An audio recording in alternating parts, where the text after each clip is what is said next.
Ვუბრუნდებით კვლავ ბათუმს, სადაც როგორც უკვე გითხარით, მოქალაქეები არიან შეკრებილი შოთა რუსთაველის სახელობის უნივერსიტეტთან და მასშტაბური მსვლელობის მოსაწყობად ემზადებიან. თეა ვაშალომიძე გვიერთდება ახლა აქციიდან პირდაპირ ეთერში. თეა, როგორი არის დღეს ბათუმელების და მათთან ერთად მყოფი მოქალაქეების გზავნილები?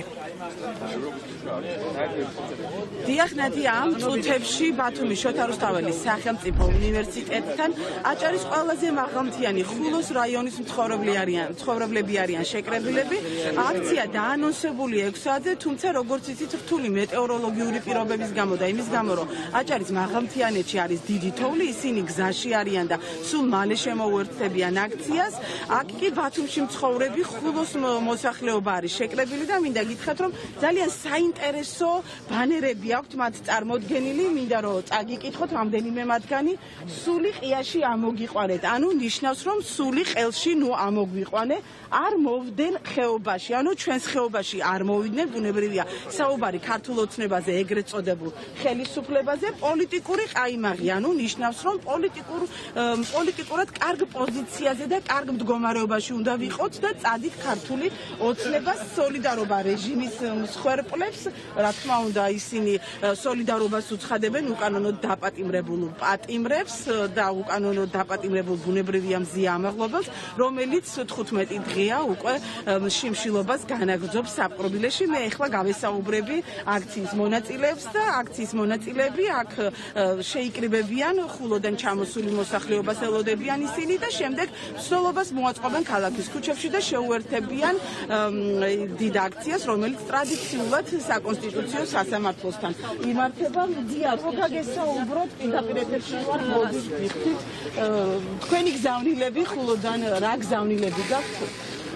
პირველ რიგში სოლიდარობა რეჟიმის ყოებს, უკვე მე-60 დღეა რაც ჩვენ ვიმყოფებით ქუჩაში და ვითხოვთ განმეორებით არჩევნებს, იმიტომ რომ ოცნება მიიტაცა ეს არჩევნები.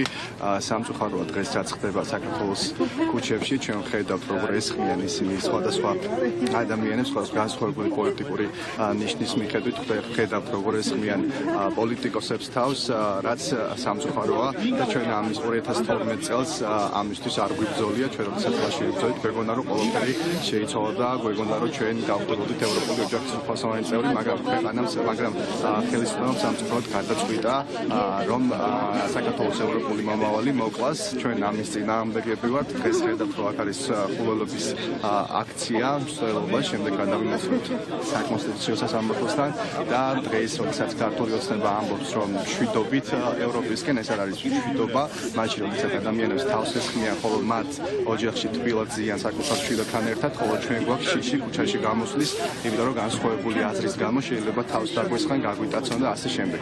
ამიტომ ჩვენ ვითხოვთ, რა თქმა უნდა, განმეორებით არჩევნებს და ვითხოვთ რეჟიმის ტყვეების გათავისუფლებას. ძალიან დიდი მადლობა. აქ კიდევ ერთი საინტერესო ბანერი ოქოითენგან, წადით აქედან, რაც ამას ნიშნავს.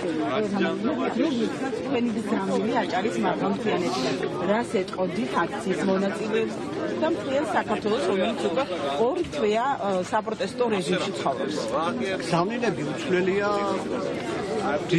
ახალი არჩევნები გვინდა და ამ არჩევნებს დაემატა პოლიტპატიმრები, სოლიდარობა მინდა გამოუცხადო ყველა პოლიტპატიმარს, განსაკუთრებით რეჟიმისგან დაზარალებულ ადამიანებს, ვინც სისხლის სამართალზე გაუჩვა და არა მარტო სისხლის სამართალზე გაუჩვა, ჩვენ ვნახეთ ქუჩებში გამეფებული უსამართლობა, როცა პოლიცია გადაიქცა სადამსჯელო რეჟიმად, სასამართლო გადაიქცა რაღაც ქართული ოცნების არბიტრად და აი ამ უსამართლობაში ყოფნას არ ვაპირებთ, არ შევეგუები, ვერ შექმნიან აი ამ ქვეყანაში ასადის სირიას ან ავღანეთს, იმიტომ რომ ჩვენ ქართული საზოგადოება წლების მანძილზე ვიბრძვით ქართული ევროპული მომავლისათვის და ეს ევროპული მომავალი არის ჩვენი გენეტიკური კოდი, რომელსაც რაღაც უნდათ რუსული იმპერიალიზმის ჩანაცვლება და იმპერიალიზმის მსხვერპლთა სია დიდია ამ ქვეყანაში, მაგრამ თუ უნდათ ამ ეგრეთ წოდებულ ხელისუფლებას რომ რაღაც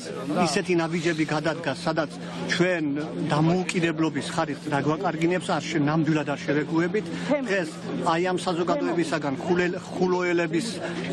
ხულოელების შევიკრიბეთ 2 თვის თავზე და ეს მნიშვნელოვანი გადაწყვეტილებაა. მე ვფიქრობ მნიშვნელოვანი იმდენად რამდენადაც როცა ხულოელი მოქალაქეები გაბრაზდებიან ჩვენ კარგად ვიცით და ბაშირის რეჟიმი როგორ დავასრულეთ და ასე დავასრულებთ ამათაც ახლო მომავალში. ძალიან დიდი მადლობა გოგიტა რომ მოგეთ თავარი საქმე აჭარის ყველაზე მაღალმთიანი ხულოს რაიონიდან.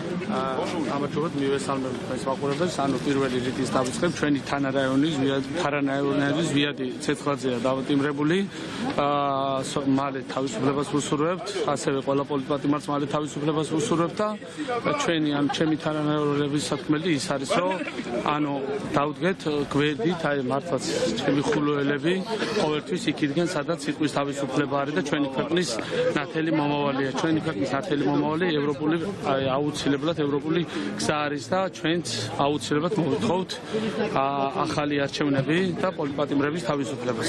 აუცილებლად მივახცევთ ჩვენს დასახულ მიზანს. ძალიან დიდი მადლობა თემო რომ მითხრათ ხულოდან რა გზავნილები არის ბათუმში და ზოგადად მთლიანი საქართველოს მასშტაბით რომელიც 2 თვეა უკვე საპროტესტო რეჟიმში ცხოვრობს.